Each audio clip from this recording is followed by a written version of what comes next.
Depuis plus de 10 ans, citoyens, élus et toute une tripotée d'associations luttent dans le Var contre un projet de carrière sur la commune de Mazoc.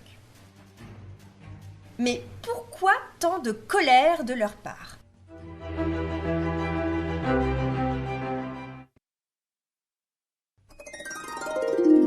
Eh bien parce qu'un industriel, dont je tairai le nom... Mais vous n'allez pas commencer à critiquer en public mon ami Provence Granula.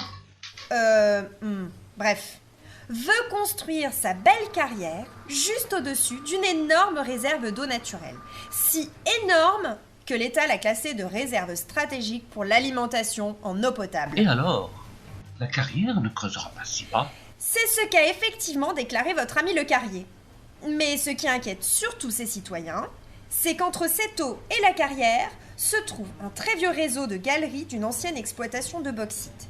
Ces galeries sont en si mauvais état qu'un autre organisme public, Géodéris, a classé toute la zone de risque d'effondrement en masse généralisé. Ben voyons, et alors ? Personne ne la boit cette eau. Détrompez-vous.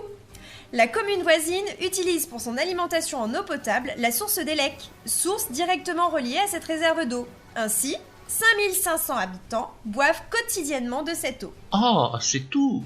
Alors que vous êtes des centaines de milliers de Varois. Puisqu'apparemment ça ne vous suffit pas, continuons.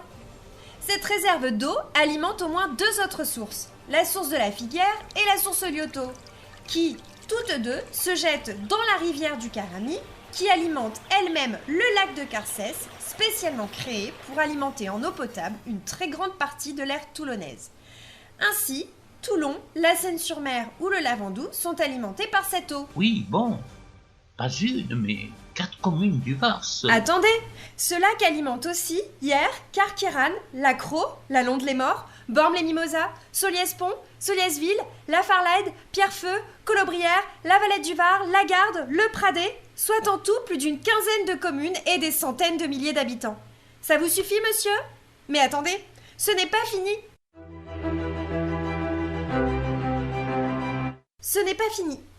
À l'emplacement de cette future carrière, au cœur du parc naturel régional de la Sainte-Baume, se trouve une biodiversité discrète mais remarquable, rare et protégée.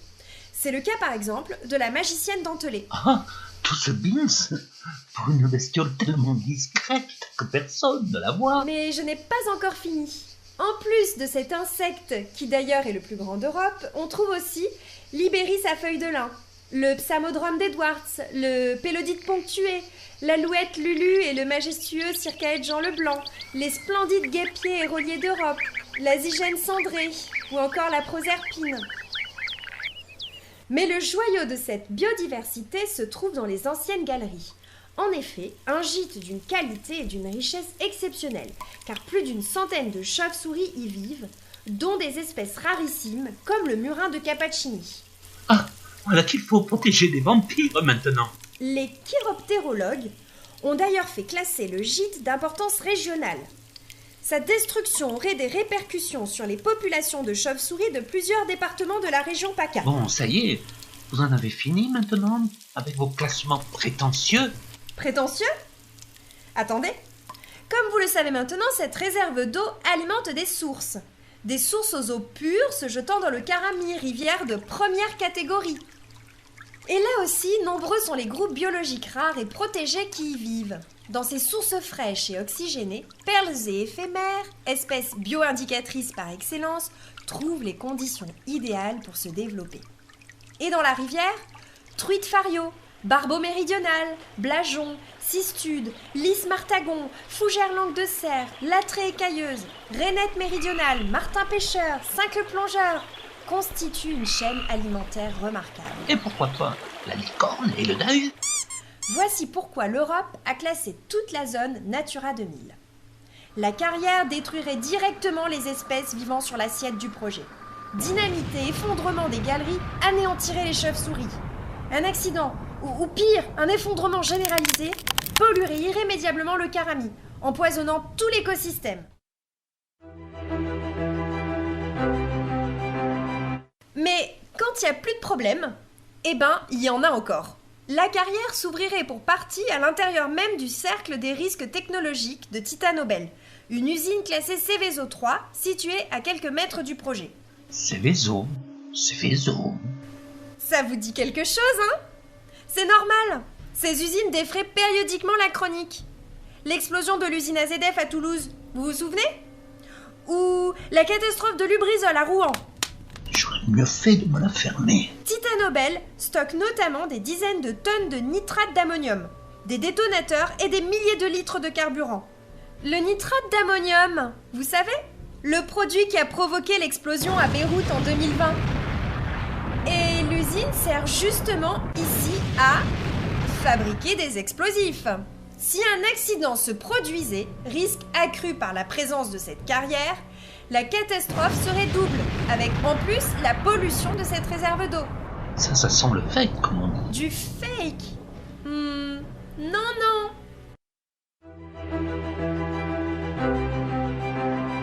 Du fake?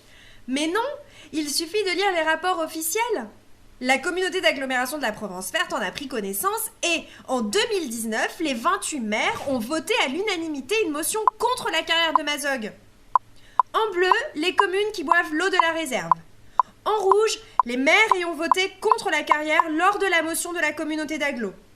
Et en vert, les communes ayant voté contre via une seconde motion rédigée par le Parc naturel régional de la Sainte-Baume. Oh, mais ça va, tous ces maires inquiets pour rien. Mais il n'y aura pas d'accident.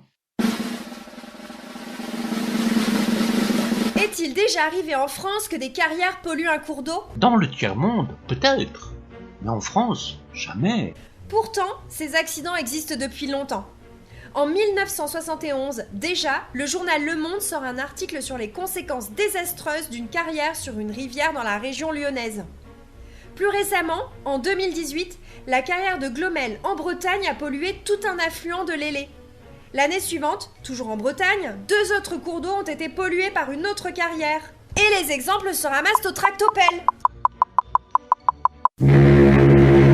Après plus de 10 années de lutte, la carrière de Mazogues devrait s'ouvrir cette année 2021. Il reste une dernière fenêtre de tir. Et pour cela, nous devons saisir, encore une fois, la justice. Aidez-nous à sauver cette réserve d'eau et cette biodiversité exceptionnelle.